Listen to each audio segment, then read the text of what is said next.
Comparemos Enuma Elis con el texto bíblico. Comparación de Enuma Elis y varias consideraciones.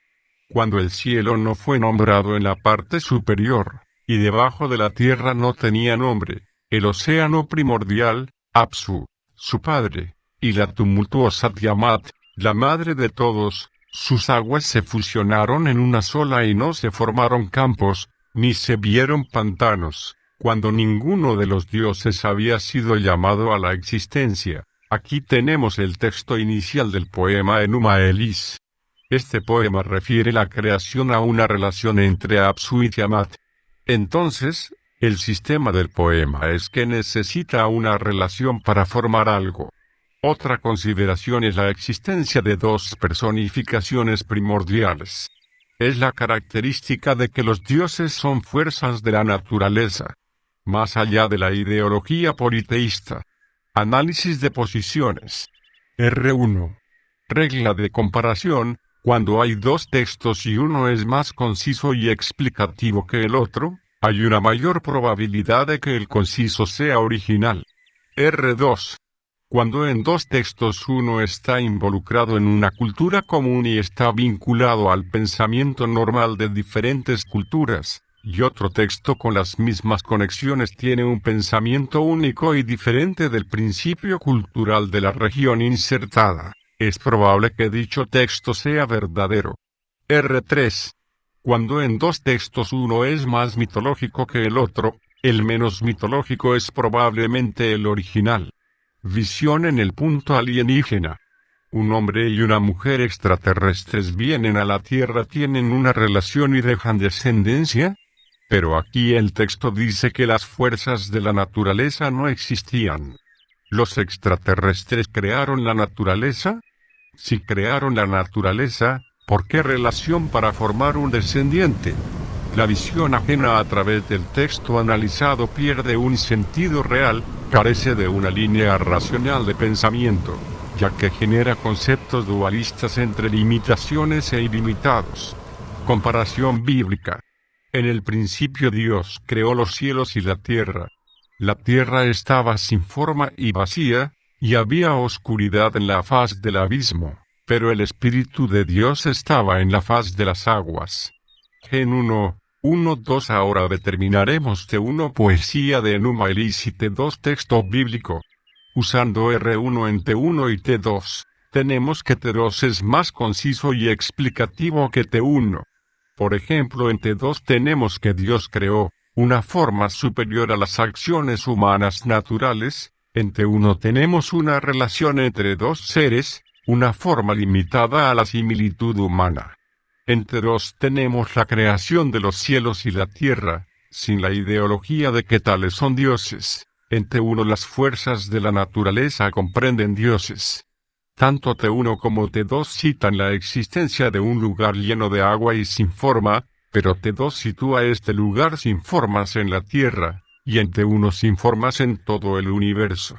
En T2 determina la creación anterior, y la creación posterior, determinando una creación no involucrada en el agua, y otra involucrada en el agua.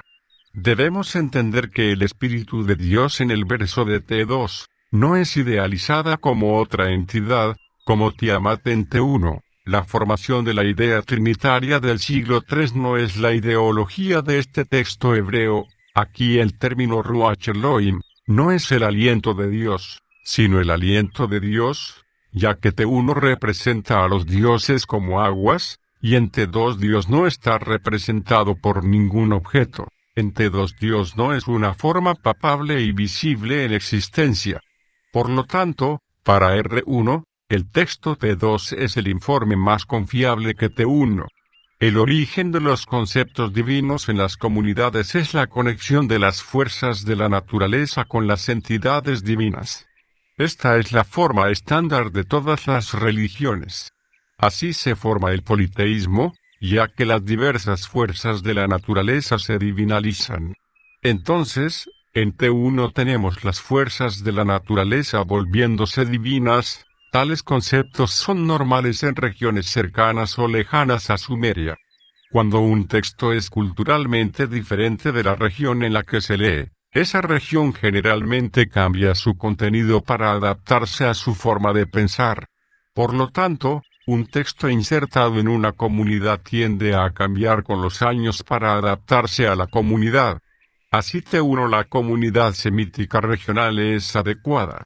Pero T2 no es un texto adecuado para la comunidad semítica. Así T2 logró deshacerse de los conceptos regionales más que T1. Por lo tanto, para R1, el texto T2 es el informe más confiable que T1.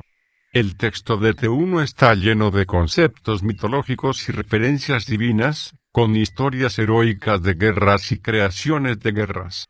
La formación de guerras épicas, como Tiamat, y la pelea con Marduk, luchas pertinentes a las acciones humanas, espadas involucradas, flechas y otras cosas. Entonces las armas sirven para matar dioses. Entonces T1 tiene mucha más mitología que T2. Por lo tanto, para R1, el texto T2 es el informe más confiable que T1. Concepto de copia. Aquí la pregunta sería, ¿se copió T1 de T2 o T2 se copió de T1? Si leemos los dos textos cuidadosamente, vemos que ni T1 copió de T2, ni T2 copió de T1. Lo que tenemos es una historia inicial con dos caminos de paso. Imagine el juego en el que una persona habla un texto y envía rápidamente dos líneas para pasar la información al último de cada línea. Entonces tenemos que el mensaje de T1 y T2 provino de la misma historia original. Como si T2 hubiera copiado de T1, tendríamos al menos el factor de guerra contenido en T1, y no encontramos el factor fundamental de T1 en T2. El texto de T1 podría haber sido una copia modificada culturalmente para adaptarse a la cultura semítica, pero el texto de T1 es anterior al texto de T2.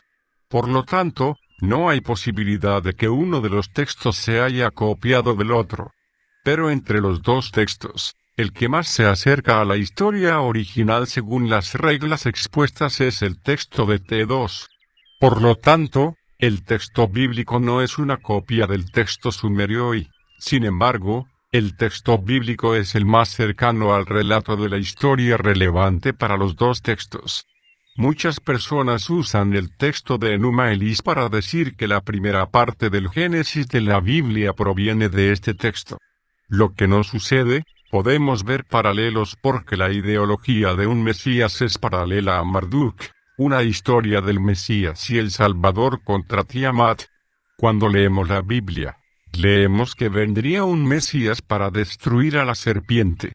La pregunta es ¿qué historia mesiánica es la original? ¿Marduk para matar a Tiamat o al Mesías para destruir a la serpiente? Si Marduk y Tiamat son lo primero, entonces Génesis no podría determinar el Mesías para el futuro, ya que la venida de Marduk y la victoria sobre Tiamat ya describen cómo sucedió, y en Génesis no. ¿Cuál es la historia principal? El que no tiene capítulos después de una trama futura.